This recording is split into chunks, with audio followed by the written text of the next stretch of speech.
Welcome to the All Booked podcast, where librarians Ashley, Justin, Brittin, and Rosa talk about what they're reading and adding to each other's TBR list.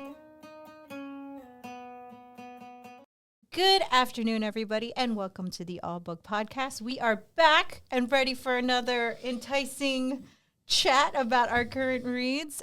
This is for Season 5, Episode 6, and set to drop March 5th, which is our Olivia's birthday. Woo! Shout out, Miss Olivia. She's going to be not here. Better schedule that in advance to drop. Yes. Alrighty, so I'm going to kick us off with Anne Liang's I Am Not Jessica Chen. This is her latest book. She's written You Could See the Sun, which I absolutely adore. Just a heads up, it is magical realism. Yeah. Suspend all belief. Don't be like me, who is like 20 pages left of it and was like, how is this happening? Like, oh yeah, I have to suspend belief and things are happening. Okay, so let's rewind. Let me kind of get you guys into this book. So basically, the main character is Jenna Chen. Very confusing with Jessica Chen. Jessica is her cousin. And unlike Jessica, Jenna is kind of lives in the shadow of Jessica. So she is also a very smart, very artistic girl. But in the pedestal that her cousin is on and casts a gigantic shadow, it's very, very, very hard to compete. Especially when everybody just loves everything about Jessica Chen. Jenna included. She loves her cousin. She adores her, but also there's just a little part of rivalry there. It's innate. So one day, after they all kind of have this family dinner, Jessica announces that she got into Harvard. And sadly, Jenna did not. So it's kind of a very shameful family dinner. They kind of go off and just kind of chat with one of their childhood friend, who is the love interest. And they see a shooting star. They make a wish, and poof, the next day, she does not wake up as Jenna. Wait a second. It took you to 20 pages left of the book to not believe it? Stop it. Stop it. Sorry. Go ahead. That no part judgments was here. Totally believable. Listen. Like what happens to me? So I went into this because I really like the author style. I like her writing, and I'm also, as a person who grew up in a very Asian household that had a lot of expectation on being the best, it very much resonated with my childhood. Mm-hmm. I kind of just felt like that Taylor Swift song, like, this is me trying. Like, that was Jenna to me. She was really just trying her hardest, staying up all night, doing whatever it takes to be the perfect daughter, the perfect student, and it just wasn't cutting it. There was always somebody that's better. And it kind of, that's what I really liked about it. That no matter how hard she tried, it was just not catching up to anything. So yeah, it's a little hard to believe because again, it's magical realism, Ashley. It's a story. I do want to point out some of the things that Ashley's willing to suspend disbelief for in Stephen King books. Yes. Always. That's no problem. No. I have no problem with it. I just think it's funny that it took her to the end of the book to be like, wait a minute, none of this is believable. So the part that I got into, and this is not a big spoiler, is the love interest throughout the entire book figures out that it's Jenna in Jessica's body somehow. He just figures it out. Like, you could see, like, he could see it coming. And, like, he just knew. Like, he believed her without it being a question. But that's how, like, devoted this guy was to Jenna. Like, that's how much he cared about her. Right. Again, I wanted more out of the romance. It was a very sweet thing. It was just, at the end there, it was just like, why are you all of a sudden not believing it? Like, why are you forgetting her? Like, what's happening here? So it was just like, what is happening? So she kind of lost me there. But overall, I think it sends a pretty strong message about giving yourself space, giving like respecting what you can put out there in the world and like knowing your worth. And it was just, that was beautiful, like to me. And I really love her writing. There were parts that made me like tear up a little because it's just like, oh gosh, she just got away. But yeah, I definitely would recommend any of Anne Liang's books. And this is her more recent one. It's got a really pretty cover. So It does. yes. Yeah. All right, Brittin, you're Excellent. up. Okay, so I read Joy McCullough's Everything is Poison. If you read Blood, Water, Paint, this sort of returns to the same time period. I believe they're both in Rome, right? Yes. So yeah. good, by the way. Yeah. So So everything. 1600s. Also, I haven't read Blood, Water, Paint, so now I have to. But I guess in that one, she also did this where there's a prose chapter and then there's a poem. Yeah. Which I thought was very clever for what it did, which more of that later. All right, so Rome in the 1600s, Carmela's mother is La Tofana. She has an apothecary that is very successful in their town, and Carmela's never wanted anything more than to be a part of it in the back room, helping make all these potions. And this is despite the fact that many people whisper about her mom, or just say right in front of Carmela, her mom's a witch. So at 16, she's allowed to be brought in.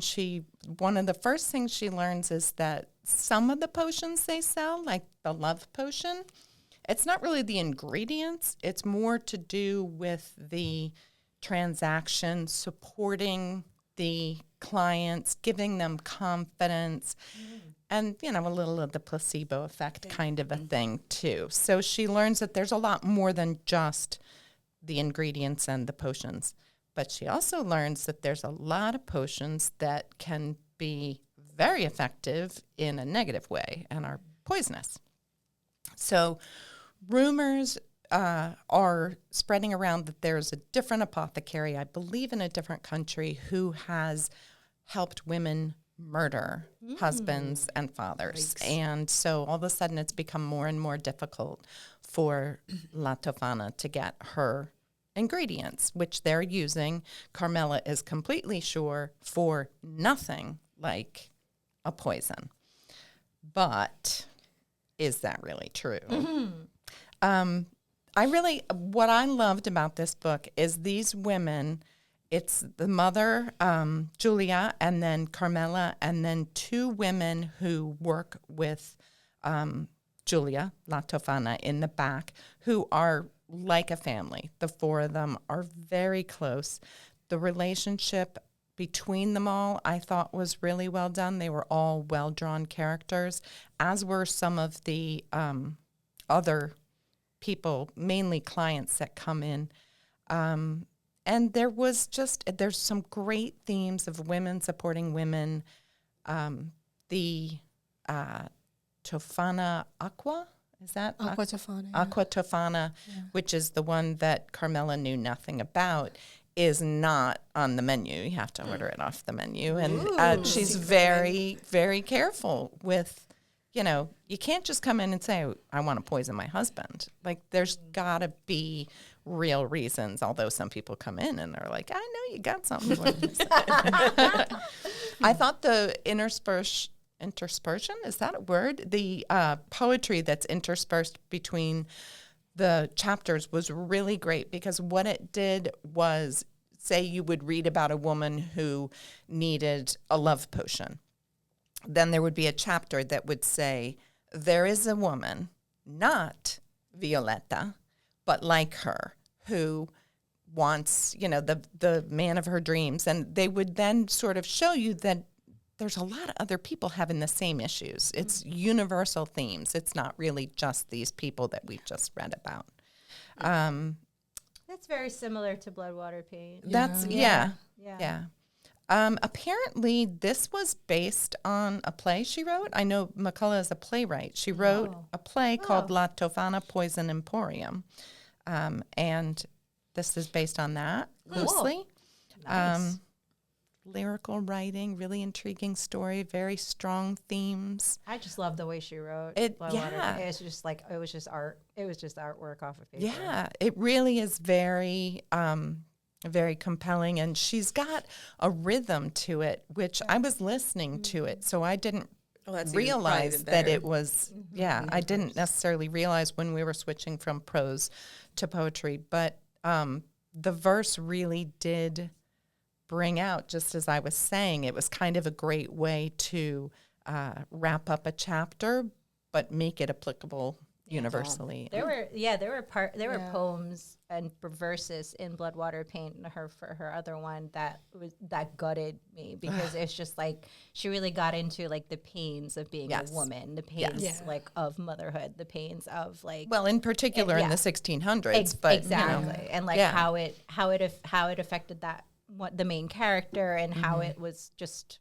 again, like you said, not just one person's, it's everybody's story. Like hashtag me too. Exactly. Yeah. So, Playwrights writing fiction, there's always like a difference when you can read like something that, this person writes plays versus this one writes just novels, or there's just always like they know how it's supposed to sound. You can like hear it as it's spoken, and that's really like how her writing is like. It's very like it's supposed to stay with you, kind of like a nursery rhyme or something. Right.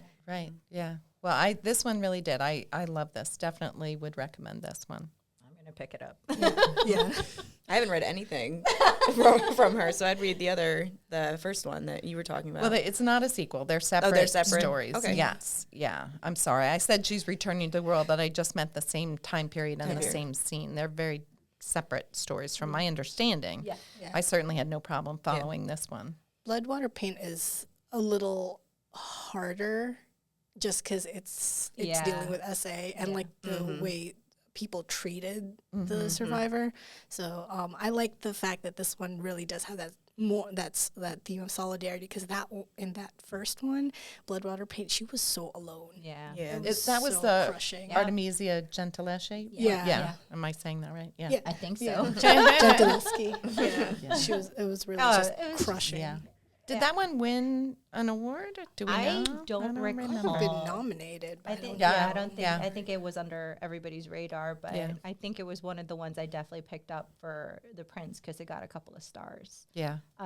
But again, it was like, I remember it, like the story just, again, gutted at certain parts when I read it. So it was just, I get what you're saying. It is very lyrical, the way she writes. Mm-hmm. Oh, so good. It's really good. Am I going next? Okay. I wasn't sure. Yeah. So I have the graphic novel this time around, and it won the 2025 Prince Award, which is Brownstone by Samuel Teer and illustrated by Marjulia. I loved it. I genuinely enjoyed this whole story. So it takes place in 1995. The summer of 1995. But what's funny is I feel like a lot of what happens in it isn't so far off from it being able to happen today. Right. Like it's really a timeless story. So Almudena is our main character. She is 15 years old, or almost 15 years old. She's 14, but she's harping on that birthday coming up. And her mother, she lives with her mother, who has this unfulfilled dream to travel to Europe to partake in a dance, touring company. And she finally gets her opportunity to do it. So she leaves for the summer, and she puts Almudena in connection with her father, who she has never met before. So, and Xavier is her dad. He is Guatemalan and does not speak any English. And she thought she was Mexican and speaks no English, or speaks no Spanish. So it's quite a pairing. There's lots of lots of body language, and trying to figure out like what are we supposed to do for 3 months. Paint. Pain. Yeah. So her dad keeps saying pain. And she's like, "You're in pain?" He's like, "No, pain." She's like, "Oh, paint."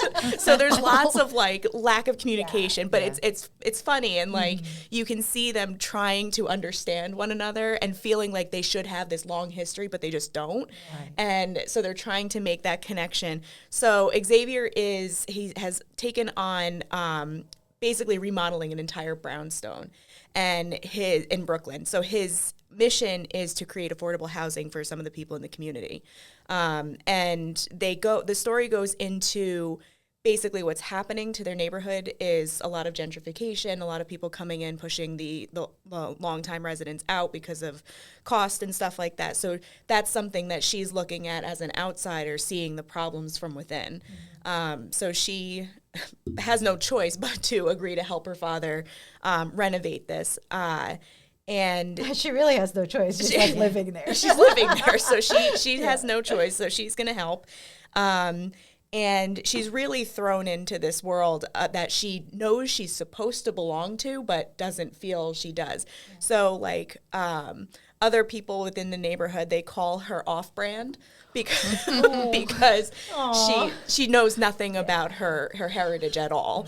Wow. And she feels that she is, like, inadequate in both her identities. So she has just I don't know if they even go into what her mother's background is, but her father's background is Guatemalan, and she spent most of her childhood studying Mexican descent. So she truly believed that she was Mexican. So she's like self-conscious about that, so she takes time to kind of learn a little bit about that background instead. And it's really the Almudena and her father getting to know each other, but really her getting to know herself and seeing how she can fit into this group of people who she feels she never would fit in with. And as time goes on, you really see them accepting her, though cold at first, and like it comes off like, oh man, they're really not looking to accept her. They really do, and they become like family. And she had these kinds of like visions of grandeur that one day Xavier and her mother would get back together and she would have this normal, complete family. But Xavier actually has a girlfriend that he does not tell her that that's his girlfriend. And like they keep it very quiet. And she's like, 15, like it's okay, I can handle it. Yeah. So eventually she comes to realize like she's just an extension of the family. Yeah. So it's like it doesn't matter necessarily your blood relatives. Your family is who you make your family. It ends very, very like heartfelt and it's sweet and it's it's what you want from the end of this story. And it's basically creating family where you didn't necessarily think you could. I really, really like the secondary characters, like the person that owned the mini mart. Oh, I know. She was great. I don't remember what her name is. The guy that started fights, like just fights on the street. Yes. And even his story, even though like he was there for like a hot minute, he makes appearances throughout the whole. Yes. In the whole thing, and you feel for him, but you feel how like the community treats him and accepts him and takes and looks out for him. Like that's what I liked about that. There was one part where one of the guys that calls her off-brand said like you understand what. It seems like all of these people, like women, are hitting on Xavier, and they're like, why, right? It's because they all want an apartment when he finishes the brownstone. But then you realize, like, everybody treats him really well, and they all look out for him, and it's just like such a sense of community. Like they're not looking to get something out of it; they're looking just for community. Yeah. And like Tomás is a perfect example. Tomás was brain injury. He had a brain injury from like a bully situation, and he like her Almudena's first interaction with him, she was like, what in the world? Like, this man just came up to me and wants to fight. What is happening?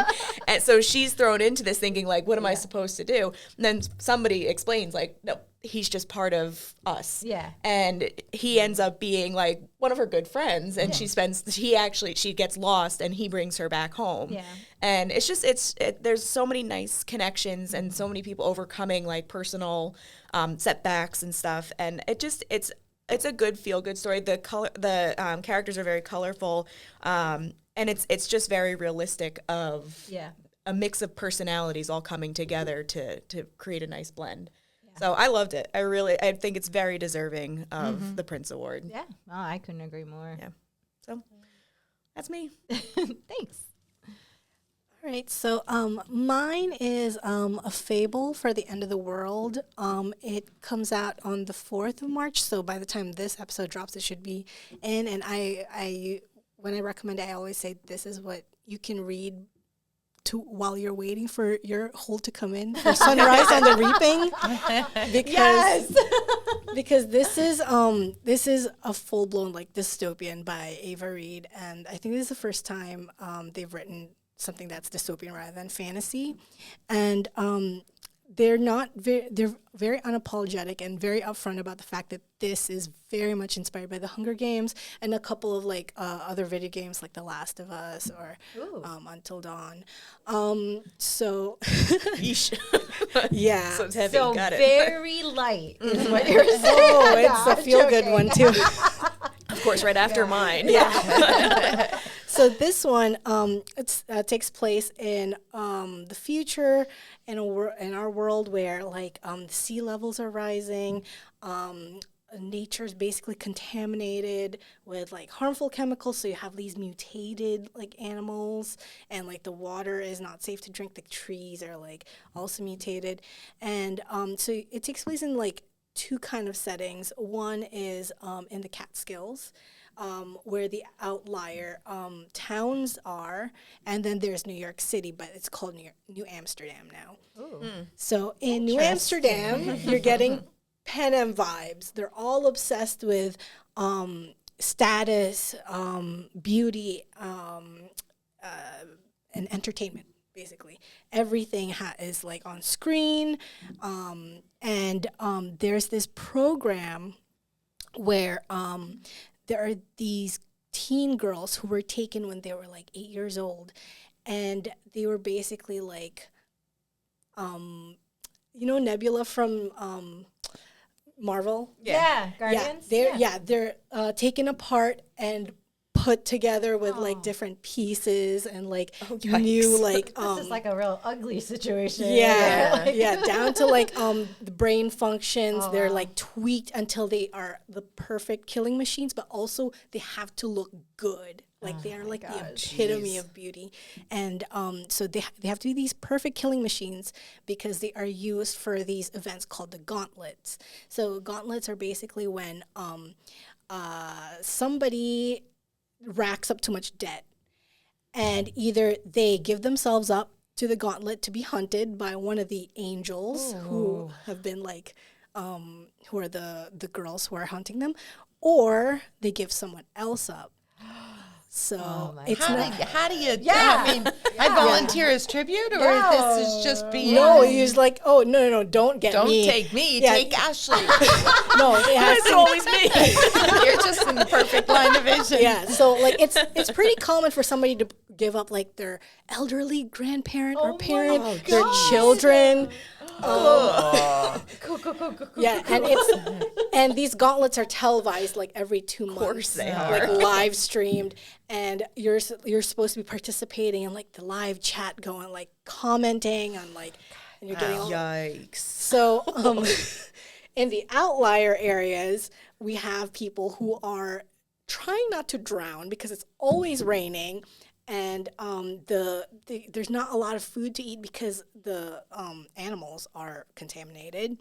So in these two worlds, the only connection they have is like the screen, like the gauntlets and like whatever is televised. So there are 2 points of view. One is Melanoe, who is one of the angels.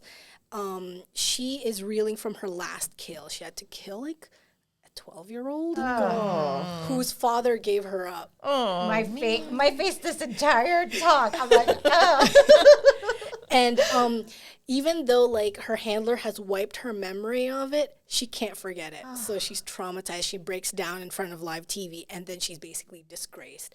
So she has one shot at redemption. She has to make a spectacular kill for her next gauntlet. And so she's also struggling with like the fact that she doesn't know who she is, because basically all parts of herself have been like stripped away. She doesn't really have an identity. She doesn't really have any memories of who she was as a kid. She's given like a name, and she's always at the risk if like people don't, if like her sponsors or like the people who are watching don't like her, she's at the risk of being decommissioned, which is basically mind wiped and given over or sold to like one of the people and the higher ups to be like their wife or their concubine, and like a Stepford wife sort of existence. This is definitely a feel-good story. Yeah. So that's her life. Gotta be in the right Do you want me frame to of- talk about Brownstone again? Anybody? So that's her life. Meanwhile, the other point of view is about a girl named Inessa who is struggling. She has she runs a taxidermy shop because it's What else are you gonna do with those poisoned animals? Yeah. So if she ever finds like a dead animal who is like not mutated, she preserves them and she sells them to like the people in the city because they love like relics of the past and like how pristine it is. So her brother hunts, gets the food, and then she does like she preserves the whatever there's left. So and she's living in this like basically rundown apartment, and her mother is like basically one of the worst characters in this book because she's this hypochondriac, and she's so like neglectful and like really psychologically cutting toward Inessa, but like clearly favors her brother. So like when they find out that she has racked up like thousands of credits of debt because she's always going to like hospitals and like trying to get like surgery and consultations because she thinks she has like every like illness under the sun. She's like, okay, don't take me, take my daughter to be hunted. So she's basically accosted, Inessa is accosted in her shop, given a tracker, and then she has only 12 hours until like Melanoe starts to chase her. Oh my God. And so,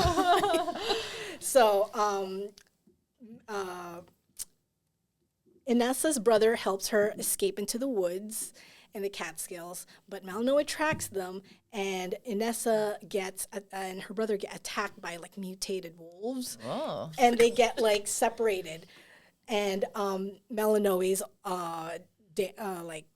like functions are damaged and she's injured, so they have to work together to survive because the cameras are off, so they can't.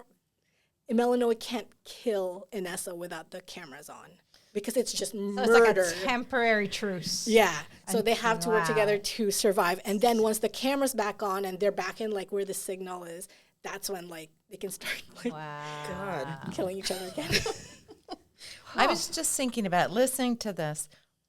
What do you suppose the people trying to explain the Hunger Games when that was coming out and someone was reviewing it? They must have just had all the same horrified faces. Yeah. We're going to take a bunch of 12-year-olds. Right. We're going to pit them against each other. Right. All right. and bet on them. I got a book for you. Yeah. Wow. And I haven't actually read a YA dystopian in a long time. I was so burned out by them. They're all clearly to be the next. They clearly want to be the next Hunger Games, but not with. They don't want to say it. Like, Right. like, Yeah. oh, I'm not like that. yeah. I'm a different one. Right. Yeah. But it's always like it always falls short. The world building doesn't make sense. The characters you just can't root for them because it's usually like a romance with like a backdrop of dystopian just to give them like a little extra like friction. But this one's like straight up like, oh, this is a brutal world. Wow. Like, yeah. I would recommend this. This deals with a lot of like relevant social issues now, and I think the characters are.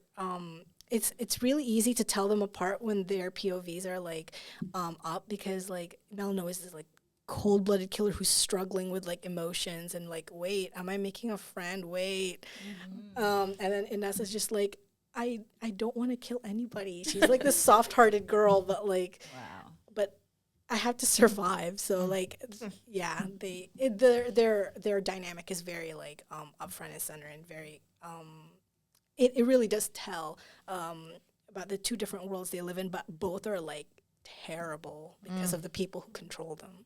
Wow. Like, yeah. Gotta have the right frame of mind. Yeah. To Oh, for sure. To get into Yeah, that one. For sure. This is the first and only, or is it? It's a standalone. It is. Oh, wow. Okay. And that's refreshing. yeah. I know. I don't want Yes. another trilogy. Yeah, Stop with no. the trilogies. Yeah. Usually all dystopians comes in At threes. least, Yeah. If not duologies, which brings us to our discussion, friends. Well, all right. Actually, that sets us up really nicely. Yeah. Yeah. So There we go. I guess our topic for today is, do you read a book for the plot or do you read the book for the characters? Both? Not at all. Like, I'm character driven. you're character driven. Why? Why do you say character driven? I want a good plot. Don't get me wrong. I want to care about what's happening. But if I can't connect to a couple of the people there, Yeah. I don't care. Yeah. You know, Okay, I mean, that's I really do. And it's funny. The Newbery winner this year, I'm blanking on it. It's Erin Entrada Kelly. And I love a lot of her stuff. But this one, First State of Being, I think is what it's called. I just really could not connect to anybody. And I just, I couldn't, I read the book, I finished the books. I can't even really tell you much about it because I didn't have I wasn't invested in it at all. Yeah. I like the repartee. I like having, banter. I like three-dimensional characters that you can connect with, even if they're villains and your connection is loathing. Yeah, it's something. That's me. Does it need to be all the characters? No. Or you just need one? I just need one good or one. two. You need one to be I need invested. somebody to be. Yeah. I would agree with that because I think back on some of the books that I've read where if you remove the likability of the character, you're like, it's kind of like a crummy book then. Right. Like I loved Remarkably Bright Creatures, but if you take away the characters, like what is that story about? It's really nothing to it. Right. So you need both of them to kind of like you need the characters, but you need to have a good story too. It has to be, yeah. But I think that there are also books that are written that are intended to be character driven, obviously, and then you have some that are like, no, I want to tell this story. Right. Like it doesn't matter so much about the character. So really, I guess it depends on what you're looking for. If you're looking for like to get to know somebody, then or if you're looking to get lost in a world, you know, that's different. Yeah. And there's ideally, also you want both. Yeah, ideally. There's also the unreliable narrator, but I can. I was about to say. Yeah, I can do that as long as at some point in there I got hooked in. I guess for me, it really depends on the genre. Like, I need a good world building. Like, I need a good plot. I need something good to keep me around other than the characters. Like, if it's, like, really weird, I don't, like, I'm putting it down. I'm not even going to give it a shot. If there are, like, problematic flags right away with characters, I put it down. So that's also twofold. Like, if it's not working one way or the other, I kind of don't waste my time with a book. But unreliable narrators, definitely one of my favorites. Yeah, I was gonna say that because there are times with unreliable narrators that like you might not like the book until the very end. You're like, whoa, I love it now. Yeah. So that's happened quite a bit. Like I always think of The Chalk Man by T.J. Tudor. Sure. C.J. Tudor. C.J. Tudor. Yeah. T.J. Clune. Yeah, C.J. Tudor. There you go. Thank you. That was like up until the last page, and I was like, wait a second. And I had to go back and reread certain parts because it was so well done. T.J. Clune's or Cerulean Sea, both the plot as well as the characters made me love that book. However, the second one fell short for me, but I stayed with it because of the characters. Right. Okay. So, right? Like, Yeah. I don't know. It's weird. yeah. It's weird.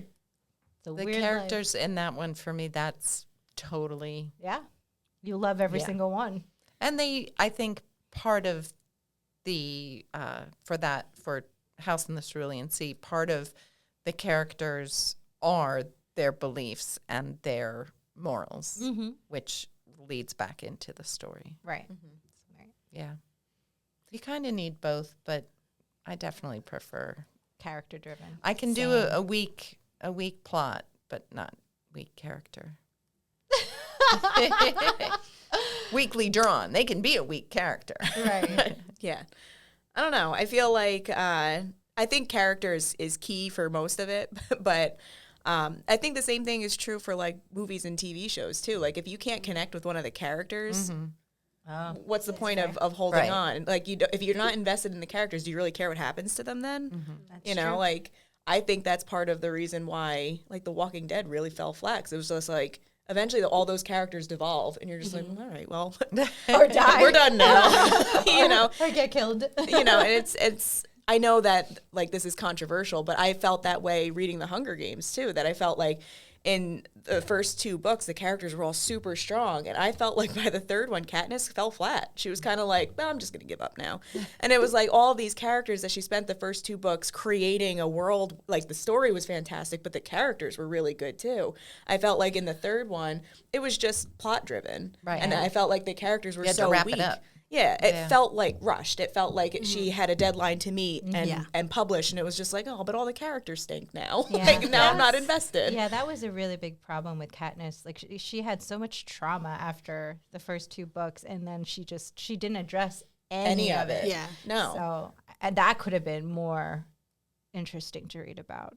Well, and you spend the time getting invested in this character and knowing her, and to see none of it come out, you're like, I literally had to reread that one chapter at the end with the big plot, and I'm like, what? What just happened? Yeah. Like what? No. Yeah. Yeah. So like, I don't know. I mean, everybody will look at it like, oh, The Hunger Games, those are fantastic books. But it's like, yeah, but when you really start to dissect it, and, you know, I felt like it was going up, and then just, just really petered out It at did the feel end. rushed. The same could be said about the Divergent series.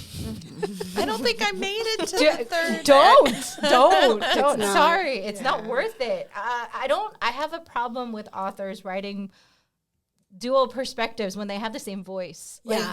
Can't tell them I apart. can't tell that like they're the same person. Don't lie. Just write it. Yeah. Just write it with one perspective. Then. Right. And because it was just Allegiant fell really flat for me. I was just like, I literally forced myself to finish that series because I was like, I'm too deep in. I gotta know what happens. I know, I read Jenny Han's To All the Boys I Loved Before, and I love that trilogy. Like, it was so, like, and that's super character driven. Like, you know those characters, you like them so much. And if you had crummy characters, you would have zero investment in that story. So then I read The Summer I Turned Pretty.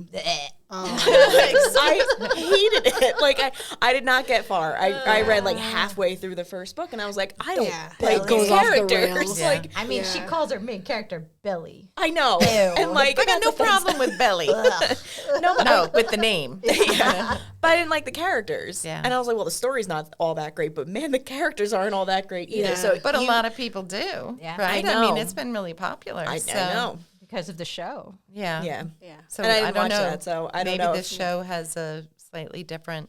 Maybe they made her I've, more wa- likable. I've watched it. It is reminiscent of the book. I think it's definitely way better and more interesting and more drama driven. But like, again, there's so many problematic parts to the entire series, whether it's the book or the show. Like, Just here, yes. and you know what it is too, but the characters could have been so much better. The dealing with grief, like the whole thing with that, and like trying to figure out like where your heart truly belongs, which whatever brother you're into Right. this month, it's just it was just kind of I just needed more for such a very serious like underlining topic. throughout the whole 3 series. Like the mother was such a strong stronghold in the family, and then Belly just ruined it. She ruined it for me. Yeah. So I don't know. What about you, Rosa? I'm thinking of 2 books because, like, I keep thinking of, like, To Kill a Mockingbird. And I keep wondering, is that plot driven because of Atticus and the case, or is it more of a coming of age because of Scout, Scout's growth? So, like, I know it's both, but to me, it's like, what drew me to that? Like, other than, like, school telling me to read it. Same. So it's like, what is it about that book that, like, resonates so much with, like, so many people? Is it Scout? Is it Atticus? Is it Boo? Like, I don't know. That one is just, like, a good mix of, like, both character and plot driven. Yeah, I would say that's a good example, but I think that's a good example of something that blends everything together so it's balanced. Because I feel like if you were missing one or the other, you wouldn't have a good story. Yeah. You know, so you need both. And I'm sure, I mean, There is no To Kill a Mockingbird without Boo. Like, you know what I mean? Like, but you walk into any high school English class and they can talk about, like, why these 2 stories need to be parallel to each other and why they need to work. Yeah. You know, so I think that was an intentional move to include both stories. Yeah. Because, like, we do have to, like, see, like, things through Scout's eyes because we never really get Atticus's perspective. So, like, and even as an adult, like, there are things that Scout realizes that he's just like, yeah, this is something I haven't really thought of before, or like, oh, I remember when I was, like, this age and, like, getting into fights in the schoolyard, that kind of thing. So it's a good mix. The other one I'm thinking of is I picked up 6 of Crows because of the heist plot, but I stayed for the characters. Yes, for sure. So good. I gotta bump that up. You I have be to. Oh It's my so God. good. It's really good. So good. But you're absolutely, and that one's good because it's alternating chapters between like perspectives, and it's each just one. so good. Right. It has such a good like. Everybody has their own tone. Everybody, you know who's speaking when you're in their chapter. It's just so well done, and it continues. I thought Crooked Kingdoms was good too. But it's funny that you mentioned 6 of Crows because Shadow and Bone, I nearly gave up because I didn't like anybody. I only read the first one. Okay, I could not stand Alina. I'm thank sorry. you. Horrendous character, cool world building, very cool story. Very cool. But that one, I nearly and that's why I think character is probably more important. Well, like we could have a whole podcast session 6 of to Crows. talk Well, about not 6 till of I've Crows. read it. Yes, Read it, please Brit. read it, and we'll dedicate an entire chat about this series because Leah Verdugo is such a strong writer. She is. Like there's yet to the 9th House. I have yet to read a book that I didn't like. Other. But anyways, like I just feel like yes, you're right. Alina did not hold up well for the entire trilogy. No. But the plot was so good. Like I thought that was so cool. Like the Darkling. Like oh my gosh, yes. We'll save the Darkling for our villain podcast talk. But yeah, overall, definitely, I think I need a little bit of both. Yeah. I mean, I bring up 6 of Crows because I love the fact that, yes, there's a heist plot, but, like, the plot is being driven by the characters who are driven by their motivation. So I love that connection. It's not separate. Like, Yeah. it's so good. It is so it's good. very well done. Well, we know what Brit's going to be reading next.